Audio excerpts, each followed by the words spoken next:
नमस्कार मैत्रिणींनो, रेणुकाज नागपुरी तडक्यामध्ये आपले पुन्हा स्वागत आहे। खूप दिवसांनी आज माझी परत रेसिपी आलेली आहे, कारण माझ्या रेसिपी युनिक असतात आणि सीझनेबल, सीझनवर जेही भाज्या निघतात त्याच मी बनवत असते किंवा त्याची रेसिपी मी शेअर करत असते। तर आज आपण आता चना पेरून झालेला आहे, उगवून झाला आहे। चण्याचा छान कोळा कोळा पाला आपण तोडून आणलेला आहे। चना म्हणजे सोल्याची भाजी। छान कोवळी पत्ती आपण तोडून आणलेली आहे। तिला छान एका पाण्याने धुवायची, खूप जास्त नाही धुवायची, एका पाण्याने धुवून टाकायची। आपण जिरं आणि मोहरी घातलेली आहे फोडणीमध्ये। आता मिरची घातलेली आहे पहिल्यांदा। तेलात मिरची चांगली होऊ द्यायची, शिजू द्यायची। त्यानंतर 8-10 पाकळ्या लसूण चिरून घातलेल्या आहे, त्या पण चांगल्या लालसर होऊ द्यायचा, म्हणजे त्याचा सेंट एकदम छान उतरतो भाजीमध्ये।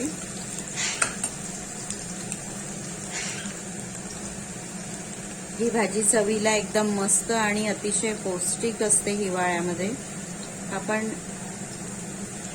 छोला तर नेहमीच खातो, छोल्याची भाजी, पण ही छोल्याची हिरवी भाजी, पालेभाजी ही फार कमी खाण्यात येते आणि मुख्य म्हणजे आता सगळ्या मार्केटमध्ये ती अवेलेबल पण आहे या सीझनमध्ये।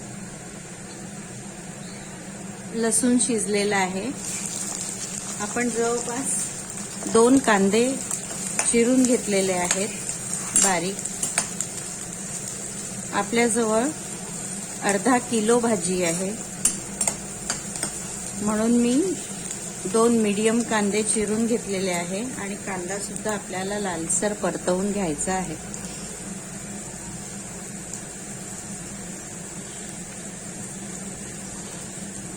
फोडणीमध्ये जर हळद आधीच घातली कांद्यासोबत तर कांदा लवकर ट्रान्सपरंट होतो।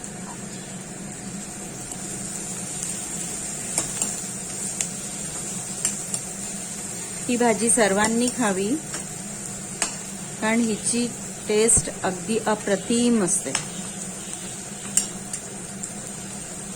खूप छान लागते ही भाजी। 1-2 वेळा तरी सीझन मध्ये खावीच खावी। आपला कांदा लालसर होतोय, लवकरच ट्रान्सपरंट झाला, तो हळद टाकल्यामुळे ट्रान्सपरंट झाला, याचा अर्थ तो चांगला शिजलेला आहे।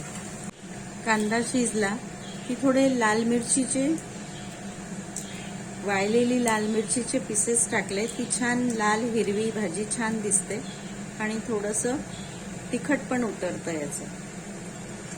हळद आपण आधीच घातलेली आहे, त्यामुळे आता आपल्याला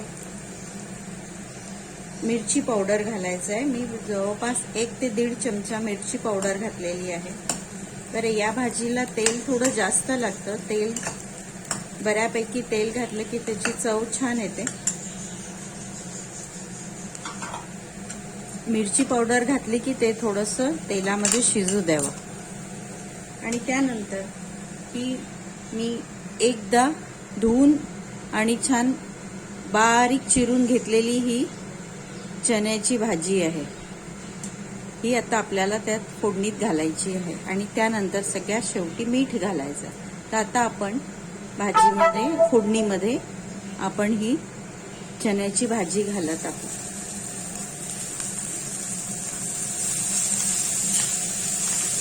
मैत्रिणींनो, ही भाजी खरंच छान लागते चवीला, जरूर करून बघा।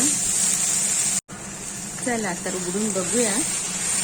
एकदम मस्त, थोडी कमी झाली आहे। यात आपण तुम्हाला पाहिजे तसं योग्य प्रमाणात मीठ घालू। याला आणखीन थोडं पाणी सुटेल आणि त्या मिठाच्या पाण्यामध्ये ती छान मऊ शिजल्या जाईल। याला वेगळा सुगंध असतो बरं का, मस्त सुगंध पण सुटलेला या भाजीला, आपला वेगळा सुगंध असतो। जसं मेथीच्या भाजीचा वेगळा सुगंध असतो, ही भाजी पण एकदम मस्त सुगंधित असते. याला परत आपण आता मीठ टाकल्यावर झाकून ठेवूया, म्हणजे ही एकदम सॉफ्ट होईल. तर मैत्रिणींनो, आपली भाजी ही आता झालेली आहे. 3 ते 4 मिनिटांमध्ये ही भाजी शिजून तयार असते. बघा, छान दिसतंय ना. लसूण वेगळा दिसतोय, कांदा दिसतोय, मिरची दिसते आणि छान हिरवीगार भाजी. मस्त ना. बघा किती छान दिसते. ही भाजी बाजारात भेटली तर तुम्ही नक्की आणा आणि करून बघा. आणि यावेळी ही बाजारामध्ये उपलब्ध असतेच. फक्त तुम्ही भाजीवाल्याकडे चण्याच्या भाजीची मागणी कराल. किती सुंदर बघा. आता बघा किती छान.